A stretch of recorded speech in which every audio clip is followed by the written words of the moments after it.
Good morning, ladies and gentlemen. Thank you for coming for this closed-door session with the young Indian parliamentarians. First, I want to welcome them. I think it is a great opportunity to interact with the younger members of the parliament. This is not the first time we have done this. We have done it once before. We have had a discussion with the Indian parliament. I think Singapore government does some things right, and this is one of the things that they do right. They invite the young parliamentarians from India to come over for an interaction with our younger leaders as well as the old fellows. It has been always very useful, and today we have a very interesting group. I'm sorry that two of them had dropped out because they had to leave last night, and one from the BJP and the other one from Nitish Kumar's party in Bihar.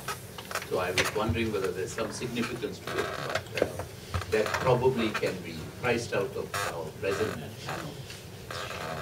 And you are at liberty to. The format of today's discussion would be that I will give 5 minutes to each of them to talk a little bit on the outlook for India.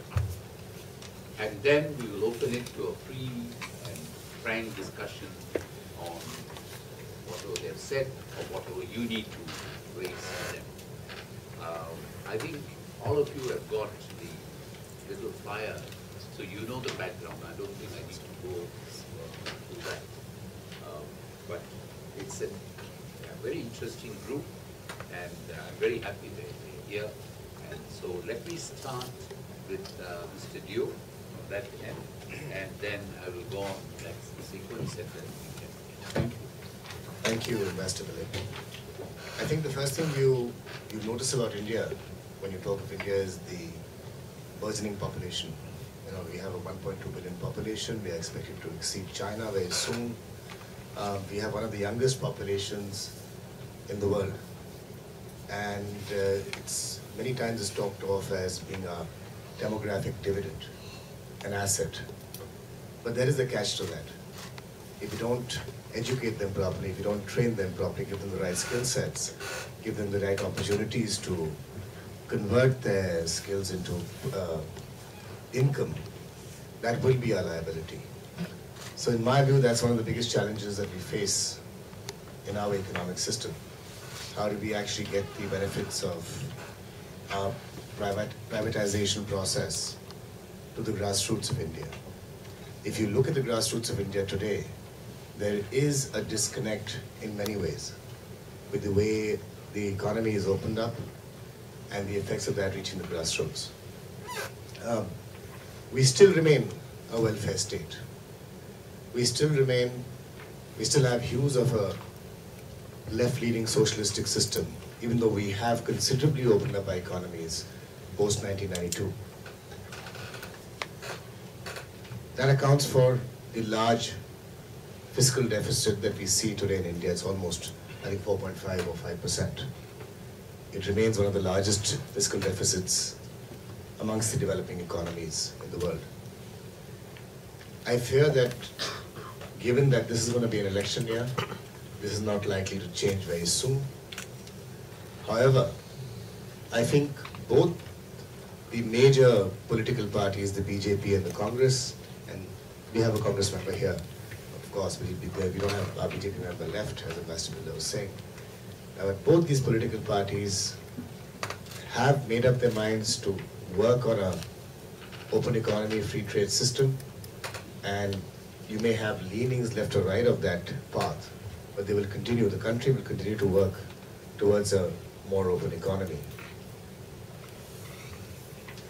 I think one of the biggest challenges that we will face in our growth towards an open economy, growth towards globalization, is the issue of corruption, which has come up many times in India.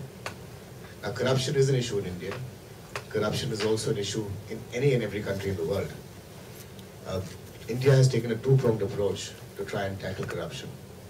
Transactional corruption can and is being tackled by technology. So when you go to get your driver's license, when you go to get your passport, It's become computerized now, you get it very quickly, there are no gray areas there. In recent times, you've heard of a lot of conversation on policy level corruption. You've seen an activist media in India, we've seen an activist court in India, we've seen quick justice being meted out. I think this will go, along with the increased awareness of the public and the voters, this will go a long way in tackling corruption. Thank you. Shekhar?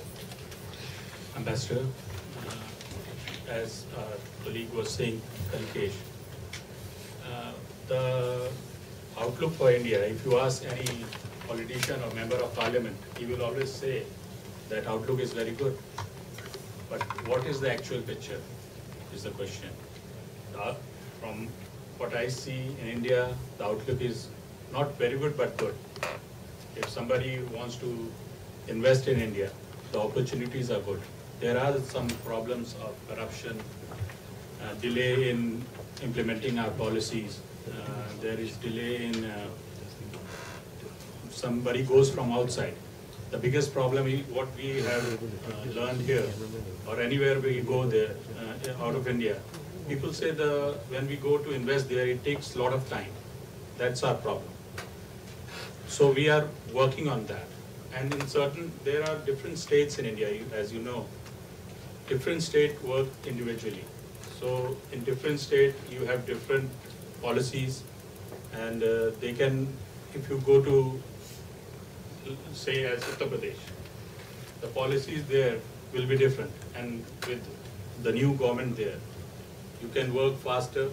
What I feel that anybody from Singapore or anywhere else in the world, if you want to invest or look, there is a new government, people want to go there, people are investing.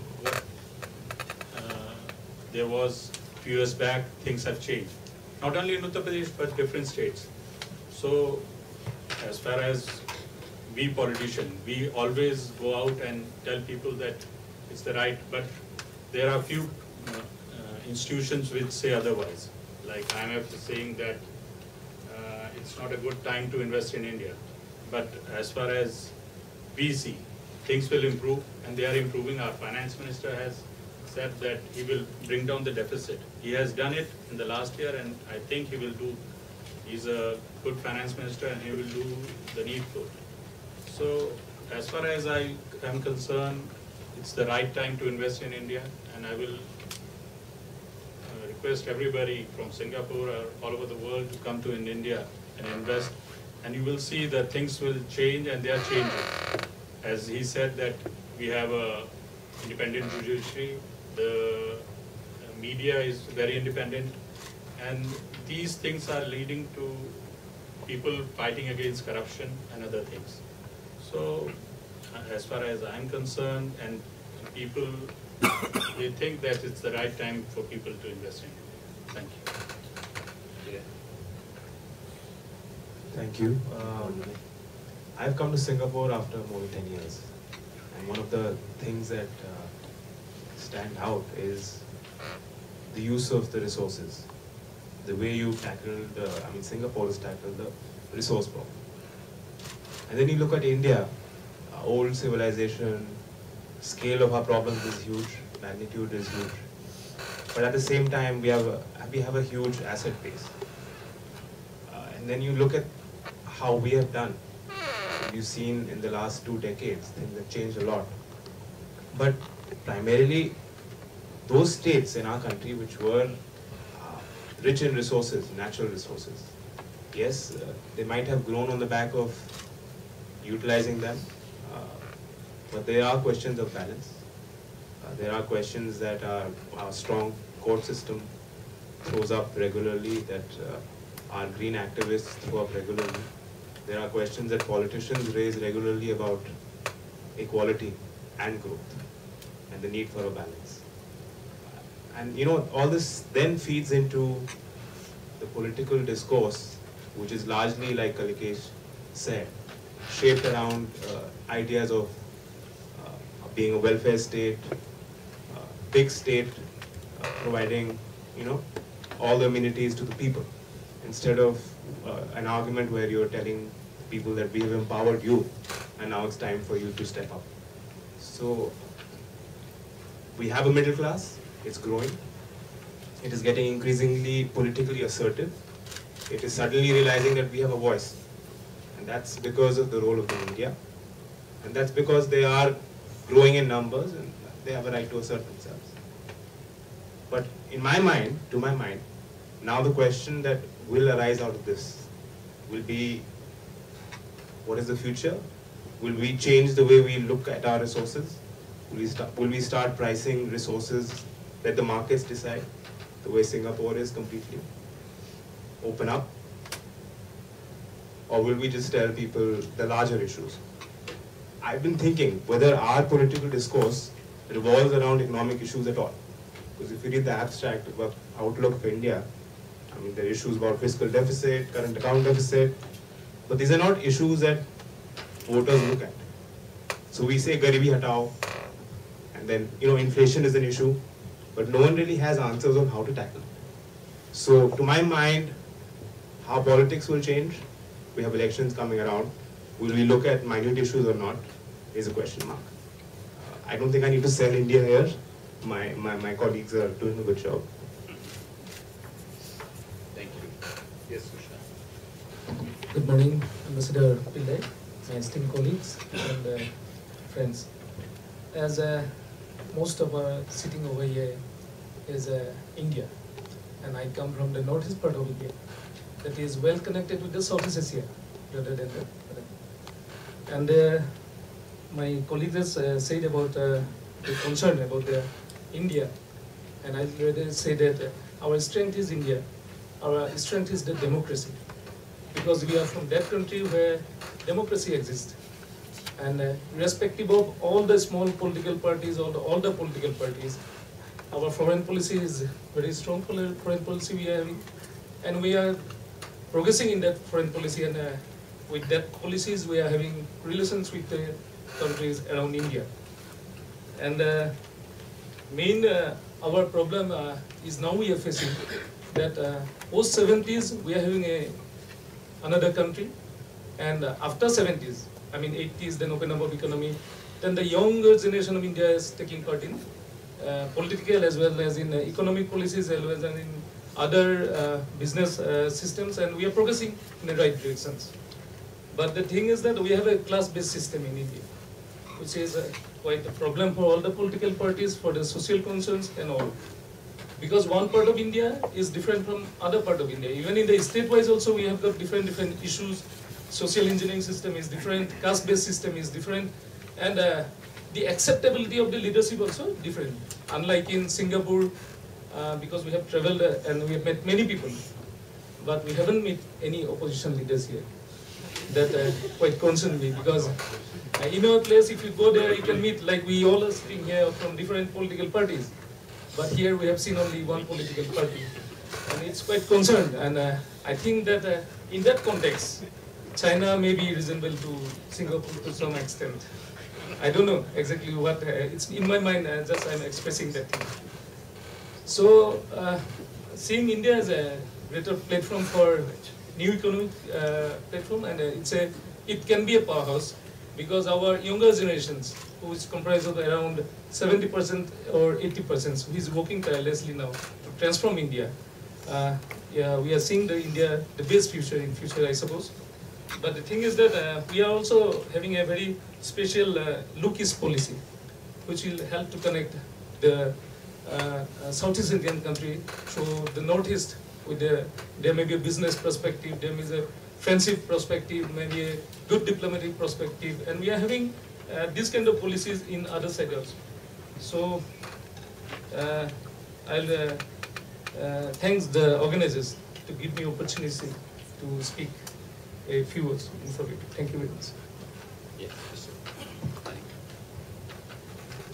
Thank you.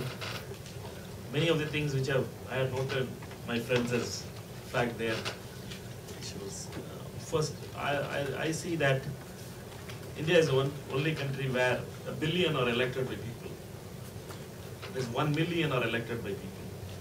We have an elected office bearers from panchayat level to the parliament, numbering around 1 million elected office bearers. No other country has this kind of setup. The 71st and 72nd amendments has brought change in bigger way, and the decisions are being not taken in Delhi only. States are being taking major decisions.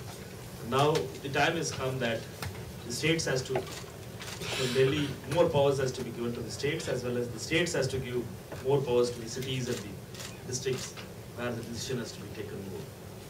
That will be the challenge for the next 10 years, because the young population wants a change, wants to be part of a decision-making process.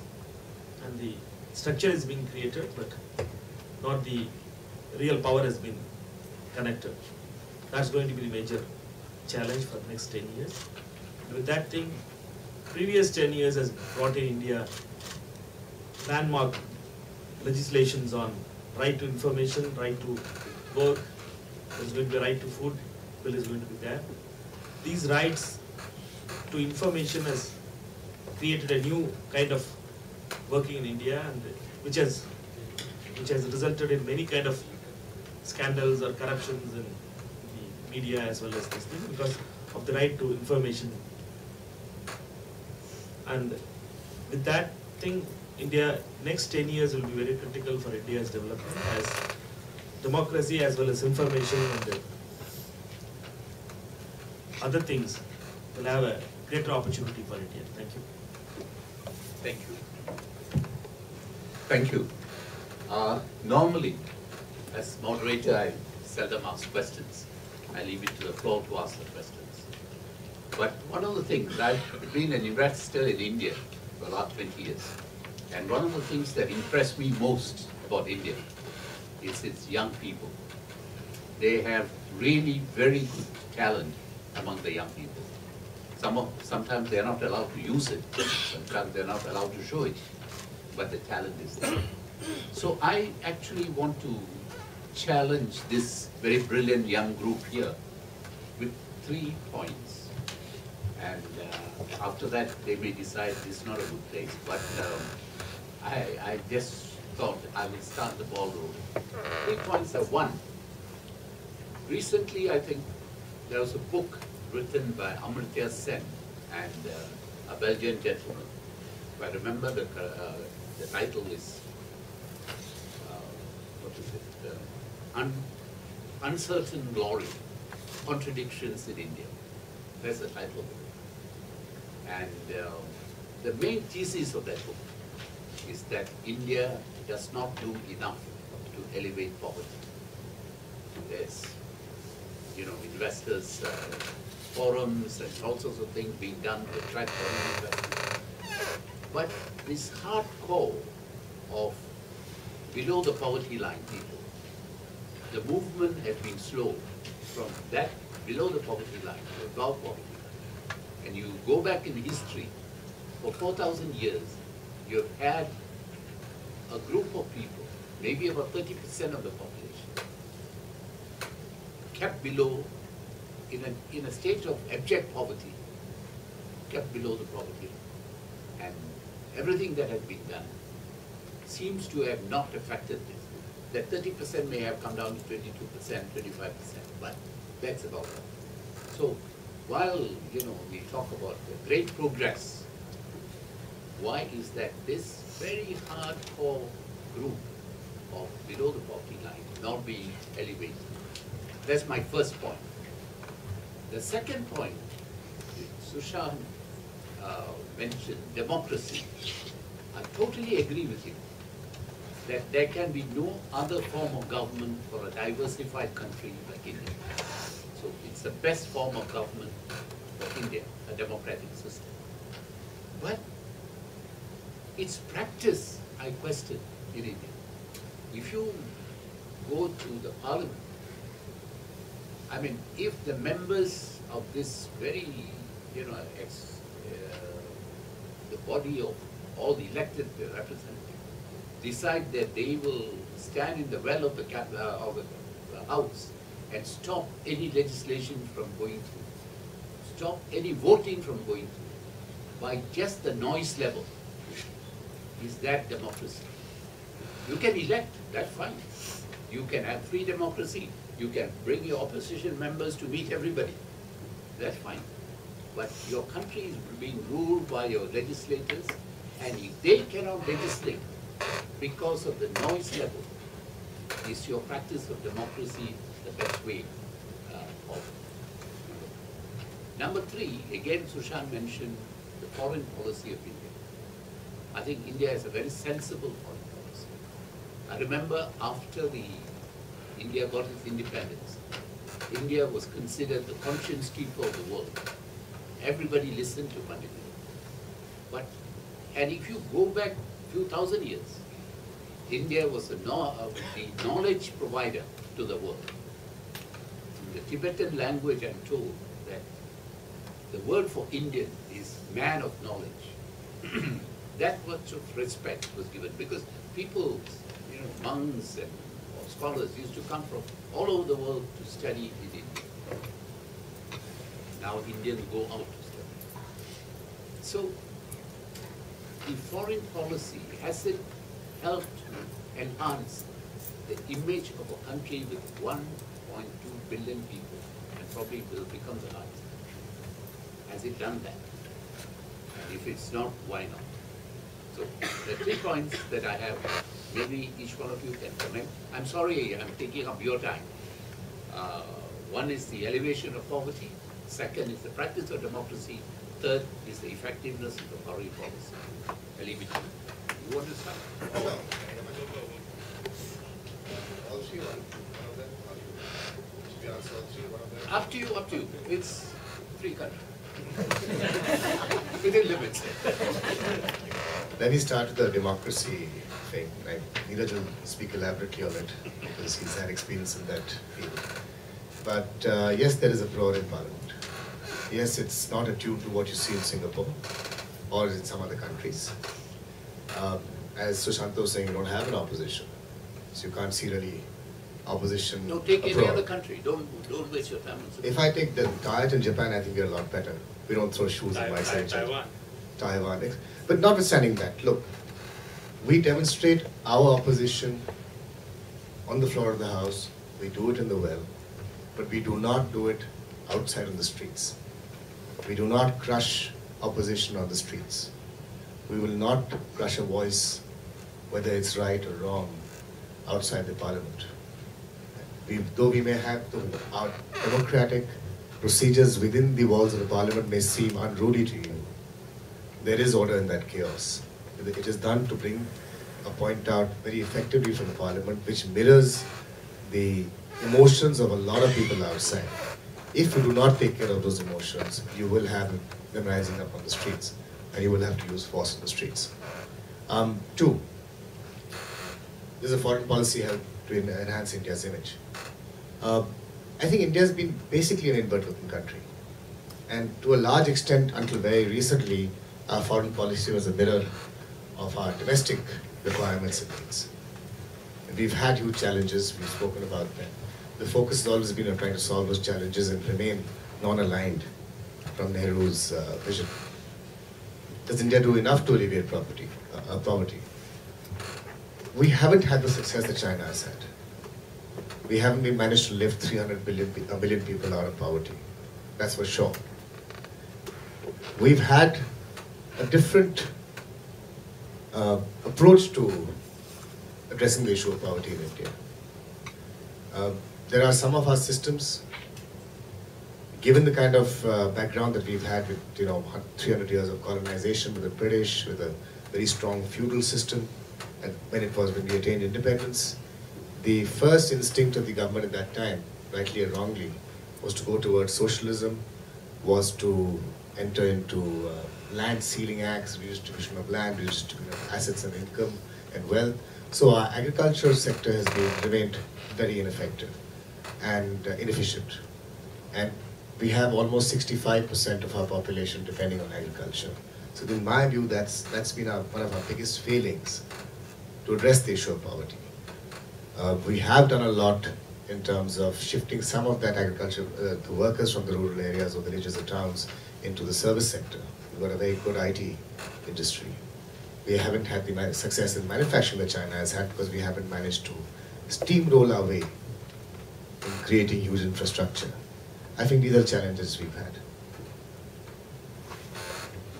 First of all, on the poverty issue, I don't know how, from where Mr. Amrita Sen or the Belgian writer got their facts. And they lived, Amrita Senji lived all his life in US and he's talking about India now. That's, I don't know how he got the things, and he's writing books on India. He comes once in a year, gives a talk and goes back to America and he's talking about India. People who live in India know how things have changed in the last 65 years. We go to our constituencies and see things. We are not saying we have changed like China, but we have changed. The poverty level has gone up, rather gone down.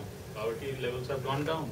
And people are living better life than what they used to live in 20 years back or 25 years back. Things have, schemes like which we don't agree, but things like Manrega, our the UPA flagship program, is for that only. We are providing work for people who don't have work. So we are trying. That we have a population of 1.2 billion, and it's very hard to keep the poverty levels down. But we are trying. Food. We are now have an ordinance, food security. So things are improving, and they will, because we are concerned that poverty level should be down, and we all are doing our best. Be it the state government or the central government, be it NDA or UPA, any government which comes, the priority for that government is to bring the poverty level down. The second thing about the democracy going into the well, my party is blamed the most for this, the Samajwadi Party. So, but what other way? And by this only, look around us, our neighbors. We have remained democratic for last 65 years, and we are, I think, one of the best democratic countries in the world because of we have a free, and we give, as Kalikesh said, we don't crush our opposition. Opposition voices are heard, even if it's on the streets of Delhi or in the parliament. So there is no other way. If the ruling party is going ahead with some policies or some law which they want to make, if the opposition doesn't agree, what other way you have to show? We can vote them out is you cannot do, because we are in minority. That's why we are in opposition. but we think that that policy is not for good for the country. What else we can do? So if you suggest me some idea, I will. So shout them down. No, shout them down. Then they understand that language. Oh. The ruling party understand that language, so we have to go by that. No, we are supporting the UPA from outside. Remember that. I'll just two line on that. The poverty line of poverty, the baseline you have to think about that. Like poverty earlier was like people without having food. Yes. Now the poverty word has been elevated with two meals at least a day and a work. So the poverty, the question of the poverty you see in the Russia, those who are having a very luxurious life is now having on the bread. And we are having the poverty without food elevated to the poverty with 2 meals. That's a success story in India. I'd just like to add on the parliament thing. See, it's all televised. And in They are all stars. No, and that's not what I'm saying. What I'm saying is that there is a lot of interest. And if you go to the village and you are from that constituency and he sees you protesting in that manner, he may not be getting offended the way you and I, with other urban sensibilities, are getting offended. He's saying, yeah, thik, yeah, very good. So the thing is, that's the nature of politics, and I'd rather have it that way rather than have C-SPAN which no one watches. So there is, every moment we are being judged, and there is a lot of public interest around these issues. People are still emotional about their politics. I think that's the way it should be, and we are passionate people. on poverty, one thing Kalikesh said, which somehow I didn't agree with, the land redistribution. I think if you didn't have that and you had the big jagirdars, huge land holdings, we just broken from the state where we had a number of princely states, no real national identity, and access to assets and resources was for a very, very small minority. And that depended on which family you were born in. If you were a royal family, then you have that. So we needed to break that. You will not take offense to that. But where we have faltered is that we did not work towards building efficient land markets. And that is where the role of the state, everyone who comes in power wants more power to himself and abrogate more and more power and delegate less and less. So I think we need to work towards efficient land markets where there are even playing fields, make it investor friendly, and people with small land holdings, if they are seeing that agriculture is not for them, give them the freedom to sell their land at a market rate and get out, and educate them. Create sort of facilities at the village level that are required for that sort of investment to come in. That's, I think, that's a challenge for us for the future. Many things my friends has covered. One thing is that about the foreign policy you told about, that India was one time a knowledge country, but for the past 65 years when we see, our main problem is economy and how to feed people. For 65 years we are on that job only, searching to give food to our people. And that's the problem, and if we are able to reach that with any kind of socialist or capitalist, whatever theories, both the theories has been tested in India.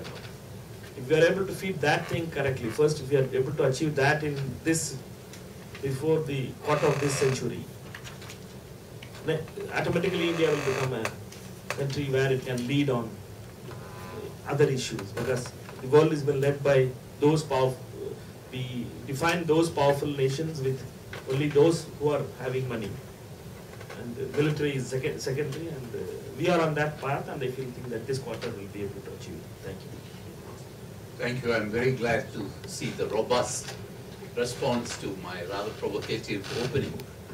I'm very glad I agree with some of the things I said. I don't agree with some things, but now I open it to the House to ask questions. Yes, Dr. Malik. No. Can you hear me? Yeah, if you can. Here's the mic. They're used to shouting. In a sense, I respond to that sentiment. So that's why I was wanting to go without it. But two specific questions. One for Mr. Kalpesh Singh there, and another for Mr. Chaudhary. Mr. Deo, you mentioned about the efforts that are on in India to move towards market-based pricing of the economy in several segments.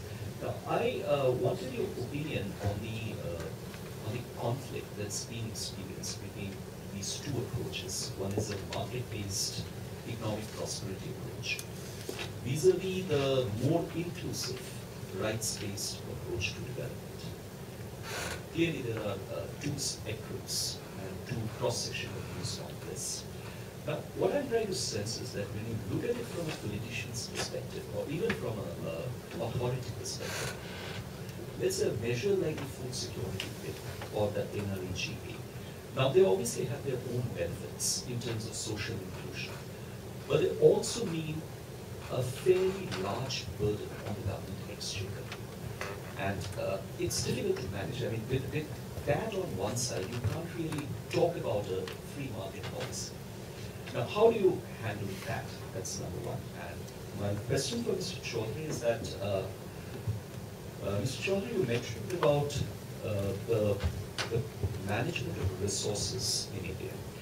And I want to specifically draw your attention to climate and natural resources globally. But at the domestic level, and particularly at the political level, does it resonate with the constituencies that you figure in, all the debates that you undertake? Because please correct me if I'm wrong, I don't think I have ever seen environment or resources featuring in any political agenda or election party campaign. So how do you see this discourse getting resolved? Should I go first? Yes. I don't see a real conflict in the idea of an open economy or free trade versus the social schemes that you actually bring about. In fact, to me, they go hand in hand, because to raise the resources to put into the NREGAs or the Food Security Act. You need to drive investments into your country. You need to raise investments, you need to raise business, so you get taxes out of it. Yes, there is an ideological conflict of what you are doing, but if you look at it practically, you can actually drive up investments with a freer market economy and take the taxes or money that you get out of that and put it into a social welfare scheme, which is what India has been doing in the last 10 years. Yeah. I don't know, actually, I feel like responding to that question also. See, I have a different view, and that's that if the state will give the price signals and monopolize the markets, then it is difficult to free the markets for other investors.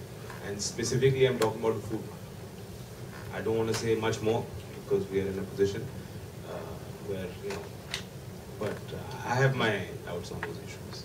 If the state monopoly over food markets will continue for a long time, I don't see private trade coming up. I don't see investment in food processing and more back-end sort of logistics.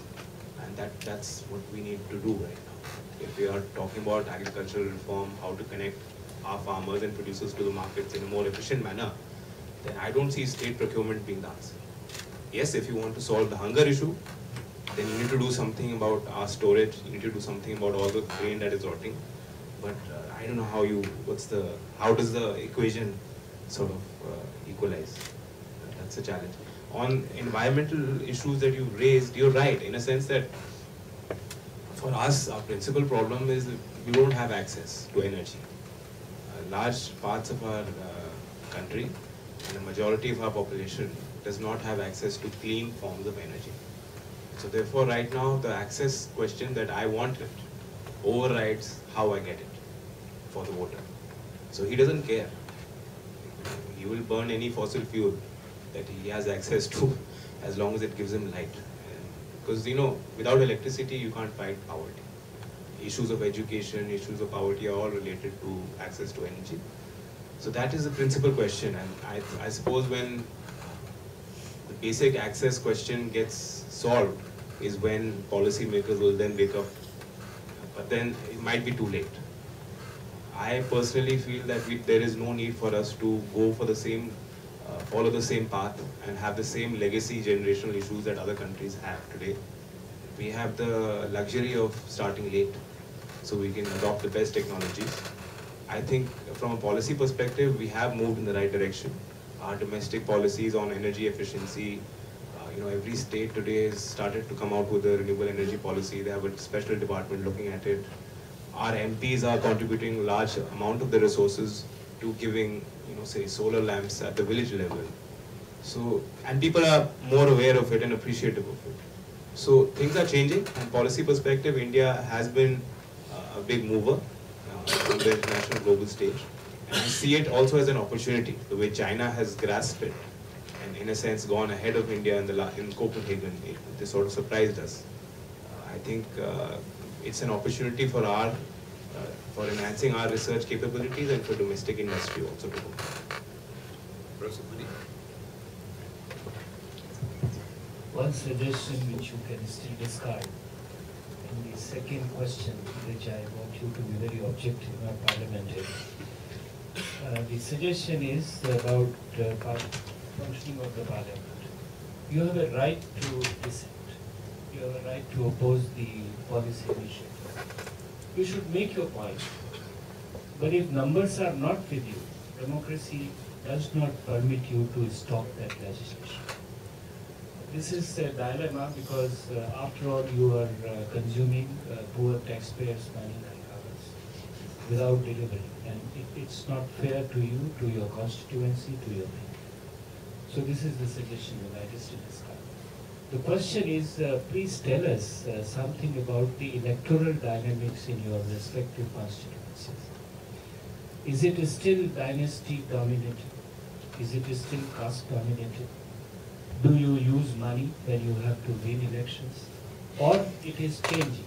I'm not saying that you will not use money at all, but in terms of the change, in terms of how it is functioning, do you see a change coming? And would you like a change to be introduced rather than working on the old parameters of caste and family relations? I think I'll start. It's an excellent question to Professor Mani. So I would like each one of you to respond. He asked a very good question. Yes. Okay. I think, every state in India has a different dynamic. One of the reasons we have so many applause. So one of the reasons, yes, I'm just going to address your suggestion first, the one you made. One of the reasons we have so many applause is because we have supposed to have a very federal form of government. But in reality, in practice, it's fairly unitary, fairly centralized, the way it functions.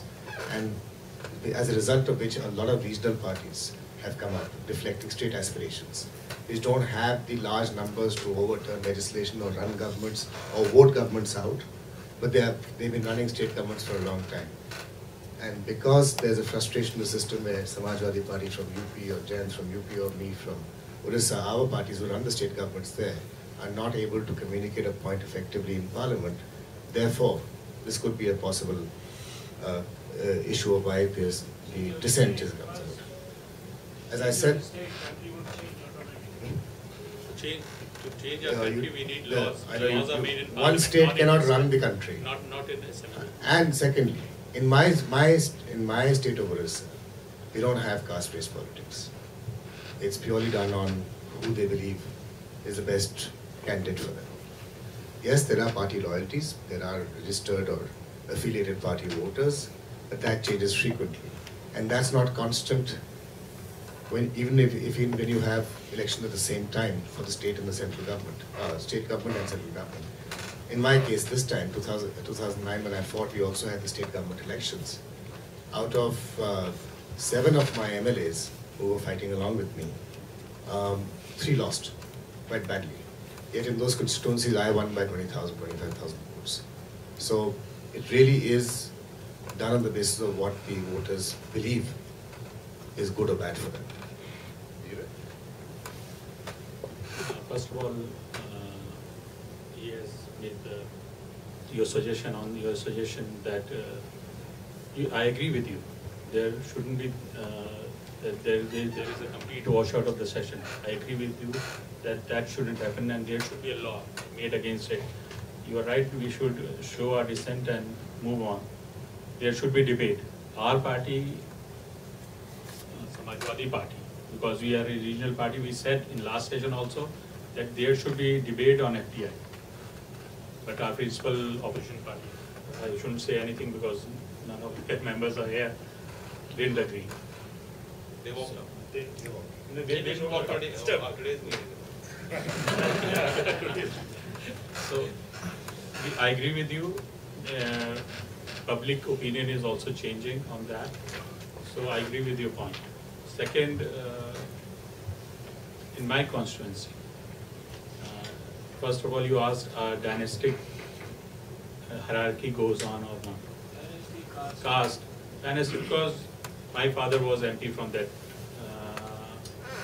constituency since '77. So, so after that, I contested. I'm against dynastic policy when the party approves of that. When you make a child Rajya Sabha MP, but if you contest a Lok Sabha election, where people have to choose that he is right or wrong. After my father passed away, I went to the constituency, worked there for 1 year, and people saw that I will be able to solve their problems or work for them. Then only they voted for me. And they voted for me again in the next general election. So I have contested 2 elections. It is up to the people. People say that Gandhi family has been ruling for last 65 years in India. But but if people want them, then it's up to the people of the country.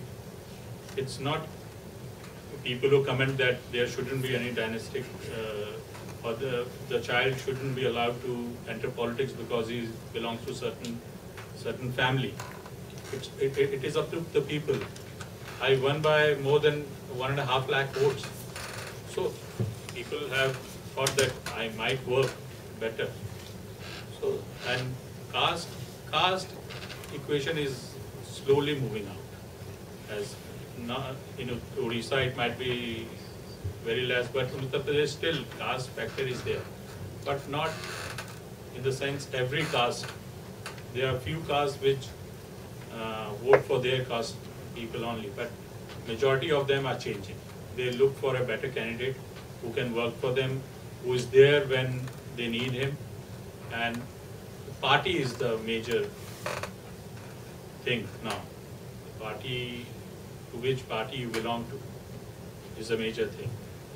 In Lok Sabha election, the candidate also is a major thing, but in assembly elections, the party is what people look at. So, and money, I don't want to comment on that because Mr. Munde has already made a comment in the and election commission is after him. So, but everybody knows how elections are fought.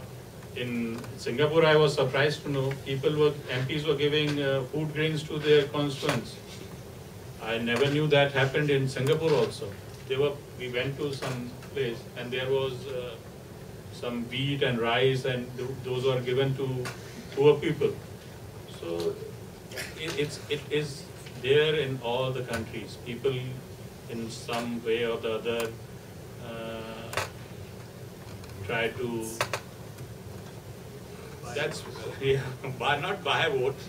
We can't say if we cannot buy 1.8 million votes.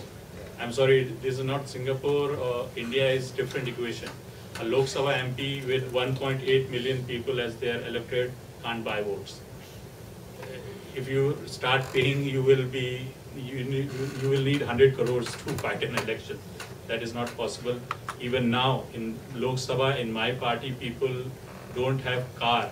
The MPs don't have car to communicate, so to commute.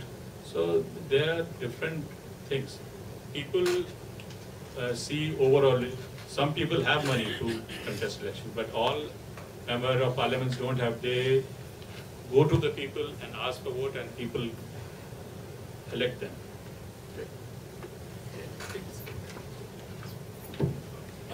I see the spirit of the question, because that's something that gets thrown at us all the time. I appreciate that. But let me be the devil's advocate. First of all, voter has a very complex matrix when they go and vote. It's not a simplistic analysis that just my caste and I'll just support my caste. Like Neeraj was describing, a lot of issues come into the picture. The quality of the candidate, his message, how hectic his campaigning was, did he come to my door or not. It's a very individualized decision today. Today in every family, the brother is not voting with his father, the son is not voting with their father, the wife may not vote along with the husband. So it's a very individual decision. So yes, caste is part of that matrix, but politics without identity will lose its charm. And globally, if you see, there's some aspect of an individual's identity that gets used and is part and parcel of the political campaign. You could be Catholic, Protestant, whatever issue, your identity will be part of the message. And that's a human sort of, it's human to do that. I don't think you can have politics completely devoid of emotion or of identity. Money, in my grandfather's time, they would go to villages, and according to the land that they had, the people in the villages would raise the money and give. And he would say that, I need this money to fight from Uttar Pradesh. He would raise the money and say, I needed to fight from Odisha. So, money today, you need more and more of it. And if you look at sort of the civilized Western world where democracy is a great ideal, and like, you said the spirit on the street is that we are all for freedom, and, look at these Indians, they are divided by caste and race and religion. So, but even there, more and more money is being pumped. And if you look at the way the Democrats funded their campaign, and the amount of money, amount of lobbying behind every bill. So you can't take money out of the equation. But what has changed today is that the average Indian, there is a loss of faith that I sense. Our voting percentages are going down, and that's a cause of worry. and the way people raised resources and gave to political parties and funded campaigns, that amount is also going down. Yes, we still raise money, when we go in UP, we go to a village, people still give you. But that has gone down. So even in India, you see more organized lobbying taking place. Question is, resources will get used tomorrow. We'll need more resources for politics. How they get raised and how they get utilized, whether there is transparency in that process or not, is a fair question.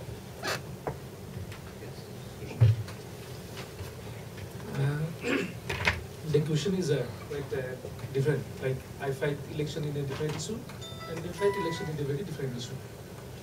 In my constituency, it's not a Assam, the northeastern state, Assam and all other northeastern. We are not based on any caste and all, because we are open to marry with any others. Like it was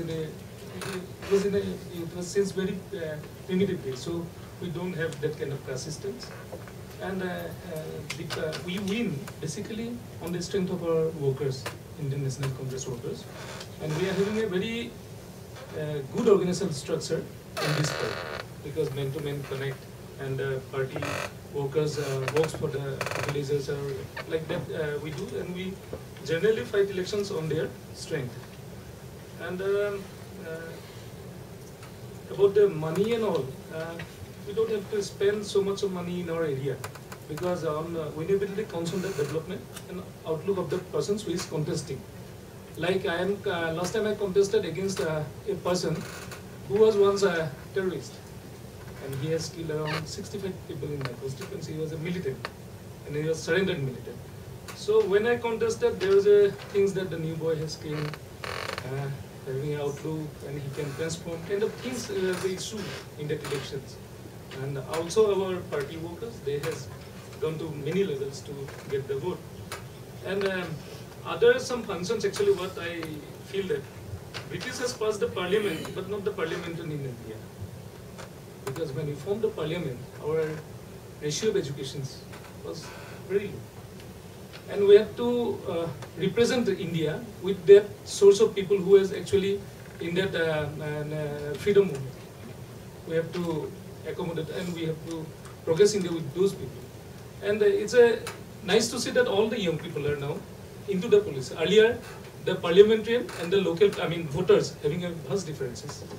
They used to scare of the politicians, the way they behave, they move, they honk, sirens, and all these kind of things were there earlier. With a very big differences was there among the voters and the representative.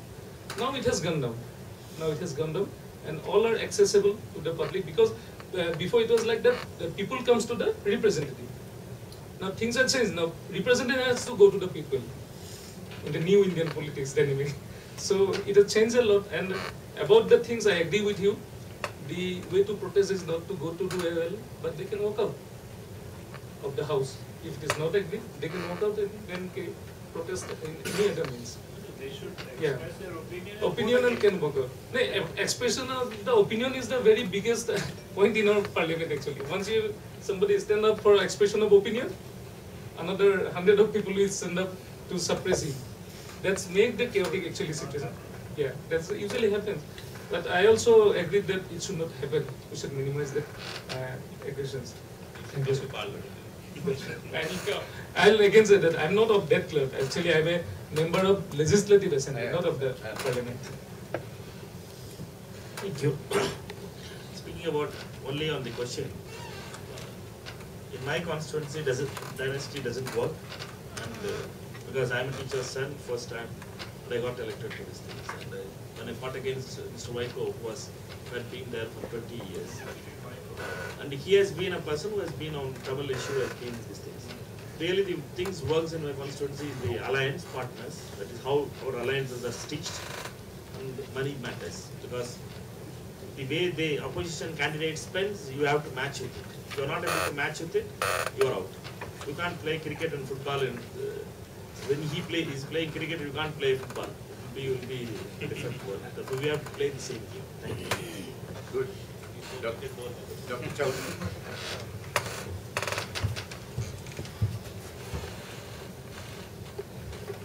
Thank you. I come from non-India South Asia, from Bangladesh, Foreign Minister of Bangladesh. previous government before that also.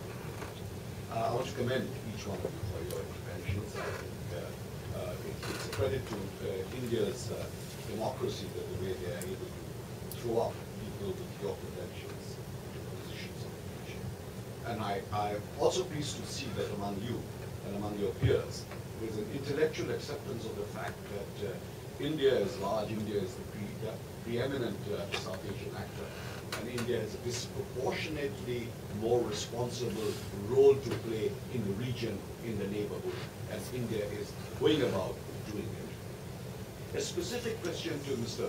Borgohain, because I come from Sylhet, and Sylhet is, as you know, part of Assam, and it is a tremendous goodwill even today in Sylhet. I myself was born in Hong maybe close to your constituency.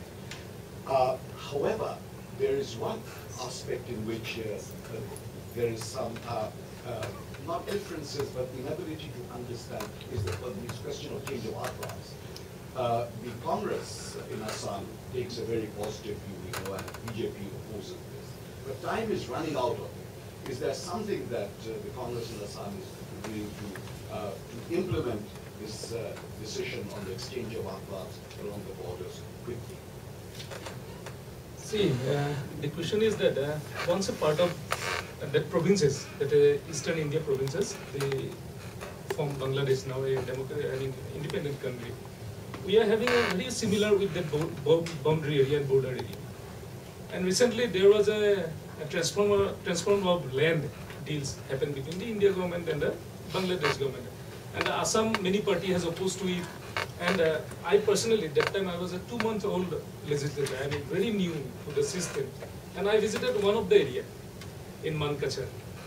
So what I have seen there, that time I heard that one member of parliament from Assam, I mean that time Legislative Assembly of Assam, won in the electoral system pre-British, I mean that 36 to 47 that part. And after winning from the Indian system, he became a home minister in Pakistan afterwards because he refused to stay with India. But the village is still under Indian jurisdiction in the record, as per record.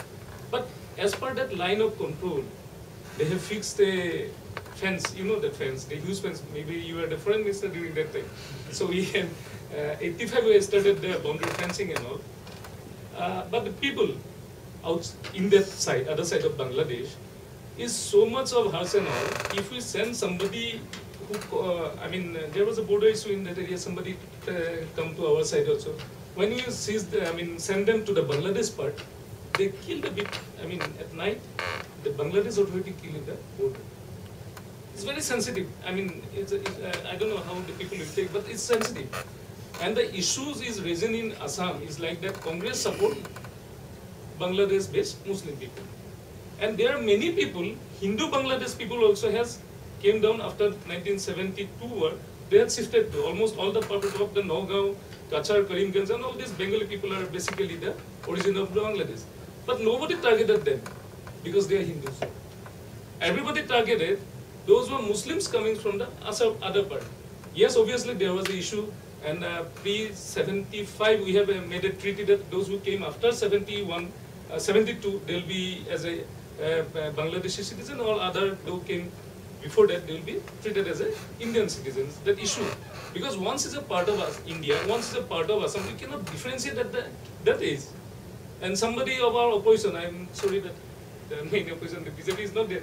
They're saying that you are addressing the 100 years issue. And we said that we have got independence in 47, partition in 72. How it can be a 100 years issue? And we are sensibly doing it. That issues, we are protecting the original Indians and those who are having this, the foreigners, what is the tribunals issue, we are doing it very sensibly. But another thing we suggested in the assembly that we should issue permit like Indonesia and Singapore kind of things, work permit kind of things we are planning, so that because almost all the agricultural economy is done by the immigrants. Bangladesh, 75% of our agricultural economy is dependent on them. So it's a bigger issue. It's not a small issue to be discussed over here. So if I am correctly, I don't know, addressing the toilet. No, you are addressing it. Right. Thank you, sir. Dr. Rona Joe? A couple of questions, not very well, time in general. The question of money and use of money in elections was raised by Professor Moody. I just wanted to ask you, and it's now an open secret that the candidates spend much more than what is the mandated limit set by the Election Commission. So, would you agree that there is a need to reform campaign finance and suggestions like the state funding elections are things of that sort of Mindspace communities? And as a rider, is the MPLAD scheme where MPs get a certain amount of money and now it's 5 crore? Do you agree that that is a program that is a viable one? And the second question on the larger question of obviously the last 2 decades has really seen, more than the last 25 years, we've seen the rise of regional parties. So would you be coming, not just the next election, but in the coming elections, see the space for a non-Congress, non-BJP third front, which historically has not had much success? I'd like to hear the comments. I think you can choose whoever wants to answer. Sekar is the right person.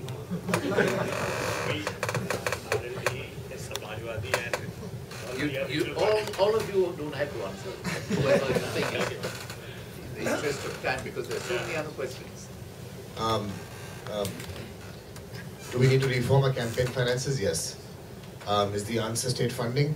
Maybe not, because the national parties will have an advantage over regional parties. It depends on how you sort of work it out. But certainly we need to bring in transparency into our system so that the manner in which we raise finances is made public, so that if the governments act in a certain way, people can identify whether they've been lobbied with or not. So transparency certainly needs to come in.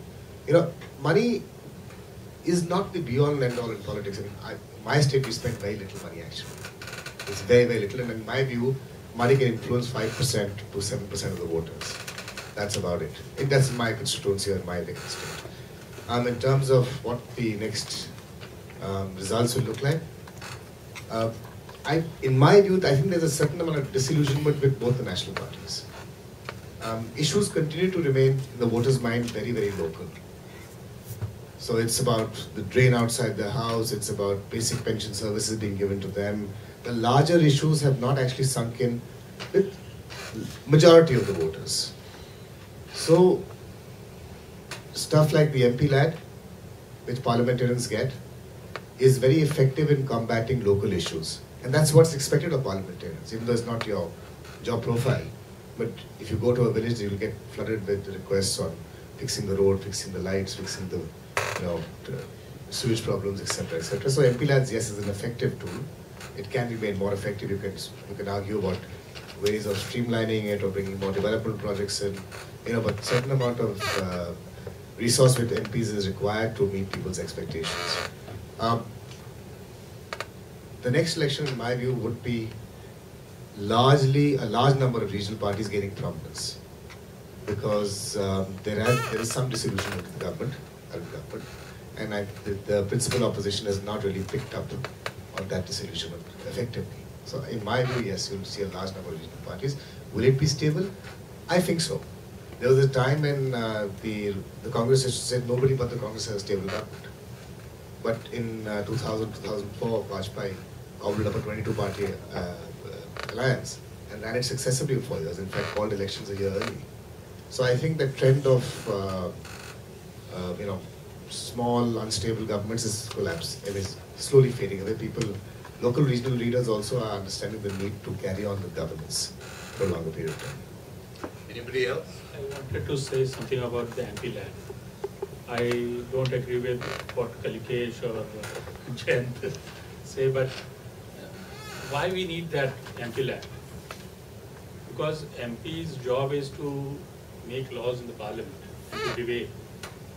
But we are given 5 crores, we are looking after that 5 crores only. People flood in with applications that my road, and I have 1,500 villages in my constituency, 1,500. So I cannot satisfy everybody. That's why in next election, you won't see 60% of MPs you have in this parliament, in the 15th Lok Sabha. You won't see 60%. And that is because even if they are doing a good job, they will be thrown out of the office. This is because of MP land. Because you cannot do work in every village. People say, make my road. They don't see that 1 kilometer of road costs around 30, 35, 40 lakhs. And you need to do work in every village. They will say that you have done in that village and you haven't done in my village. So MP lad cannot satisfy everybody. And about the next general election, I don't know, but I think that that Third Front has very good chance.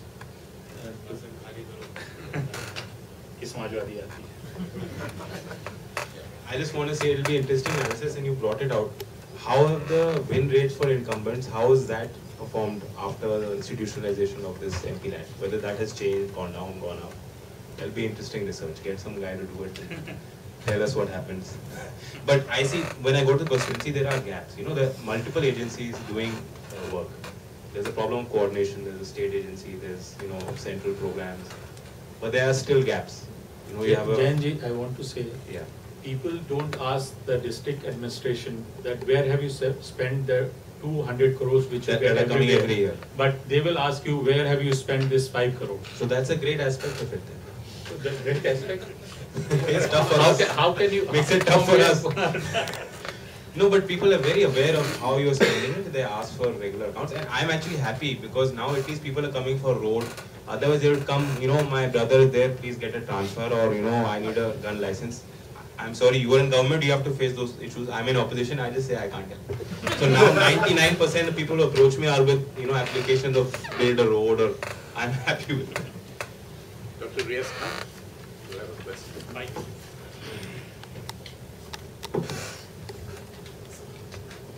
Thank you very much.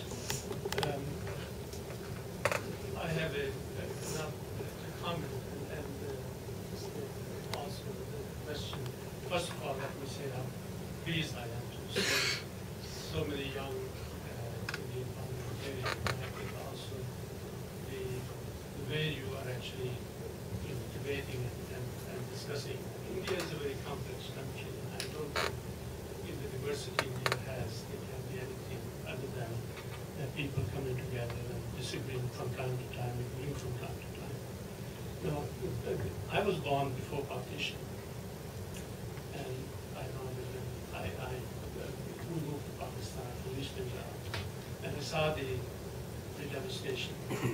I had questions about partition because, not because of religious reasons, because I felt the unity of Punjab, the historical unity of Punjab was destroyed. And it still saddens me. Now, as you grow old, I wish Punjab was what it was when I was growing up as a young child in Jalandhar, Amritsar, and Gurdaspur. Well, partition did, as you know, it led to the partition. A great deal actually depends on people like yourself, and particularly on Indian democracy and Indian people. Partition did not solve the problem of religion. By 2030, South Asia is going to have 1/3 of all Muslim population. That's 532 billion. Pakistan would have the largest Muslim population. And after that, I'm sure you know, India would have the second largest Muslim population. And then the third would be Bangladesh. So what I'd like to know, what is your vision of dealing with religious diversity and religious issues? And specifically in India, there are, according to the estimates, there will be 232 million Muslims. One of the great achievements of Indian Constitution has been that it has uplifted 250 million people from the scheduled caste. And I think the evidence is very clear that the affirmative action has worked in India, And India, as the shining example, Indian Constitution is one of the most remarkable constitutions in that respect. But if you look at the recent, following from such a report, the Indian Muslims actually are going backwards.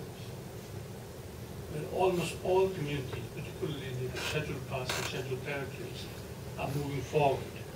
In fact, I can give you statistics if you want. But the evidence is that Indian Muslims are going backward. Now, in a democracy, when you leave 13, 15% of people behind, and whenever there's a distinction between ideology and practice, you're going to have a problem. Do you have a vision, some understanding of comments about what do you think are likely policies which might actually address this question?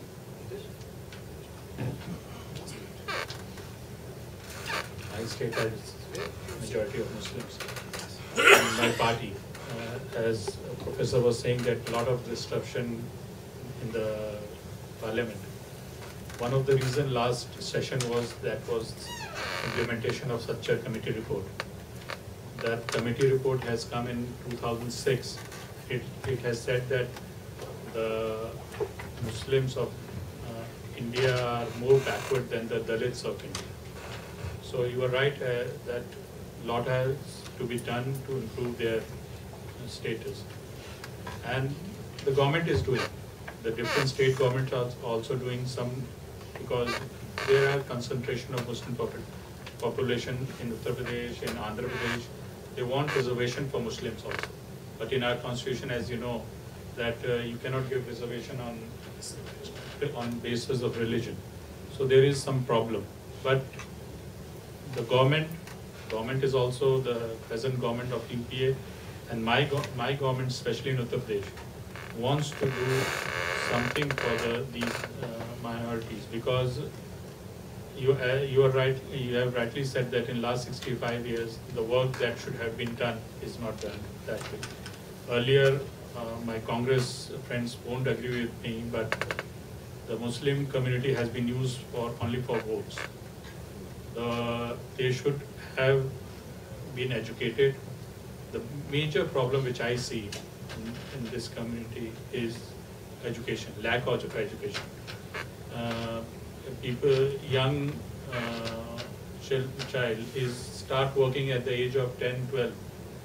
What I see in my constituency, there is a large portion of Muslim community. What I see, they are not educated. That's why they have many children, and they are not educated, and they are doing the same job what their father did. If he is an electrician, all his sons will be doing the same job. They are not properly educated, and we have to educate the community also, because most of them want them to study in madrasa. Madrasas are also improving. They are giving modern education also, but certain madrasas are still teaching them the old things, but things are changing. But that's why we are saying that what Rangnath Commission, what such a committee said in their reports, that should be implemented. You mentioned that the exclusion from affirmative action of Muslims was 20 years. Am I right that Sikhs and Buddhists, scheduled castes, are included, but only Christians and Muslims are excluded? I was surprised to read that. This is because they were considered Hindus. We don't have a caste system. Sikhs have a caste system. And the Buddhists also considered Hindus. No, they don't have a caste system, but they are considered Hindus, they are considered Hindus. The Sikhs, the Jains, the Buddhists. There is, but there is caste system amongst Muslims also. Qurayshi, Ansari, backward. There is. The OBCs, right? They can. They guess. There are several that I enumerated in the list. That's why. It's an avatar. Yeah. There is one thing that somehow you've got that's the basic crux of the problem. And in Bihar, there have been large movements by Dalit Muslims asking precisely the same questions are being posed, that why was a specific separate notification given for Buddhists and Sikhs and not us? argument that is given is because they were derived from Hindu, and the pain of the traditional sort of segregation in the Hindus has carried on in their caste today. So therefore, even in Sikhs today, you would find that it's Sikhs being treated separate, differently. But on the ground, that is true. But the same holds true for Muslims that are converted. But for some reason, our majority is uncomfortable with issues of conversion of Hindus into Muslims, which is why perhaps we fail to grapple with the situation. But today, you need a constitutional amendment to do it, and now courts are also saying there have been judgments on this, that even if you put something in the 9th schedule, the Supreme Court will still decide on the constitutionality of it. So therefore, our constitution doesn't permit on religion, and so Court how will says you that give you to them? cannot change the fabric of the constitution. That has, because if we form a law also, they will strike it down. But how many kids from madrasas are getting into university? That's a big question. So Because without things that are changing. situation- Things are changing. We have to educate the Muslim community. That hasn't been done before. Now it has been done slowly. So, Can I just ask a supplementary question to Manika? Does this backwardness among Muslims also prevalent in South? I thought South Muslims do much better. Not that much, because basically Kerala has more Muslim population comparing to Tamil Nadu. Tamil Nadu is having only 4.5 in the whole population census. But the basic thing is on the education part, what he was telling about. The states which has invested on primary education is able to solve that problem early, and Kerala, being a more advanced state in many other issues, is also advanced in the minorities welfare also. And with that thing, I wanted to add only one thing, is the Prime Minister's 15-point program, which by Dr. Manmohan Singh's government, one of the initiatives, is identified around 90 districts, minority concentrated, 90 districts where special programs has been run for schools, for education, for scholarship on students. Therefore, there are things happening on the minority front.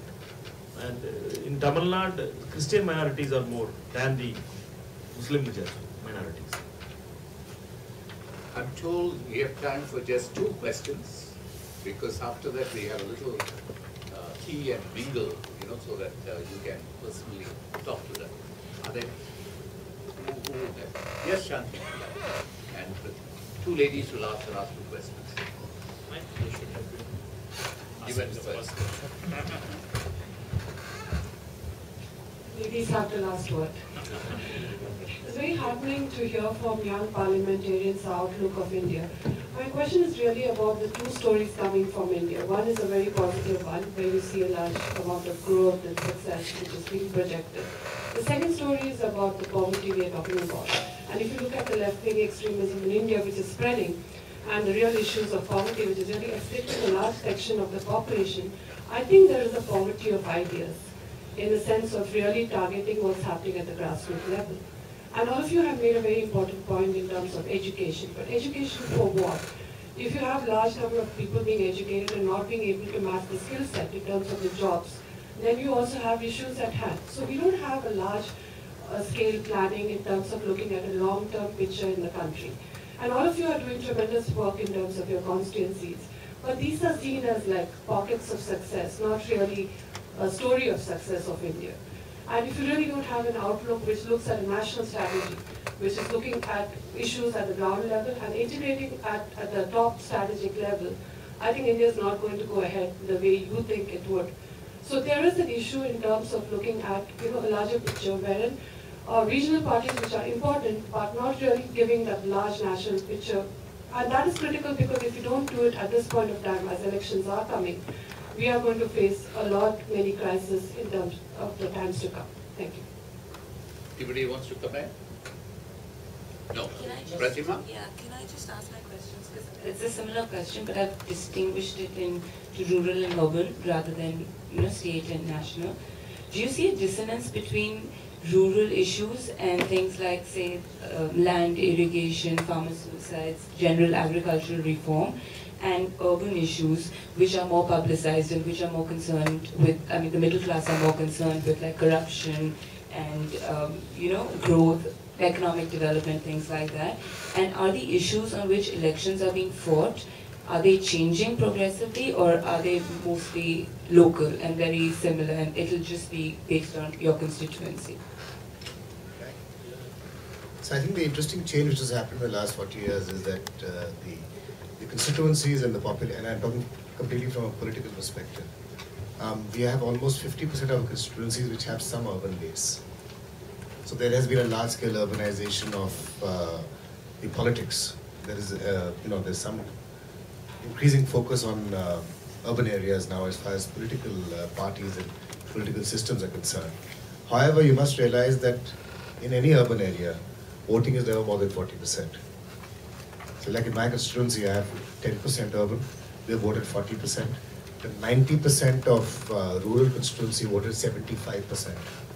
So my focus as a politician will continue to be more on the rural areas, while understanding that urban areas act as nerve centers. So if you do something good there, it translates into a good message in a larger area. The other lady who spoke before, I don't think there is a dichotomy between regional parties having, or us as individual MPs having a focus on our constituencies, and alongside that having a larger vision on certain areas, certain sectors of reform on a national level. I don't think there's an issue with that. Yes, there are many reforms that the governments need to do and have not been able to. I think the inherent difficulty of a regional party having the numbers itself to reform is the issue. I mean, any one regional party can have a thought on a certain subject, but they cannot implement it because they don't have 274 MPs. And different areas have different compulsions, and different areas have different focuses and dynamics change. But ultimately, I think there is a vision, which, let me just finish this and come back to me on that one.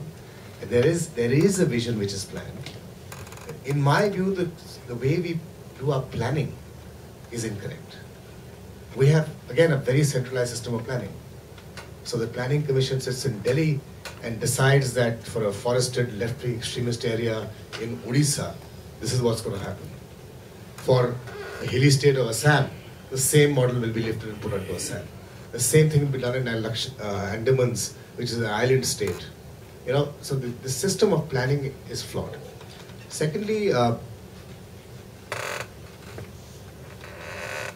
implementation in our states is an issue. So while we are very input focused, when you talk of education, we say, all right, and this is what the HRD ministry says, minister says when he gives a speech, we put up 10,000 schools, we've hired 25,000 teachers who are not output focused. We don't realize that a class 5, majority of the class 5 pass outs of rural schools in India can't sign their name in English. Now, these are issues which we need to grapple with. One of the ways to do it is to have pockets of excellences and allow that model to translate further. Thank you. I don't think we can have any more questions. I want to thank the panel. I think they've done an excellent job. Early this year, Satan was there with me. There was a Singapore delegation that went to India for a strategic dialogue. And we had a young minister address us, Mr. Sachin Pai. I thought it was a brilliant off-the-cuff speech. At that time we wondered whether the young parliamentarians are of the same caliber. I think I will say without reservation that they seem to be a very, very good group of youngsters, robust, able to take on questions, sometimes defending the wrong thing, like the well in the parliament. But generally on the right track. So I'm optimistic. The outlook for India is moderately good. So on that basis, let me give it back to the MC to write. Thank you. Thank you. Thank you. Thank you, panelists, for sharing insights, perspective, and providing for a very engaging discussion.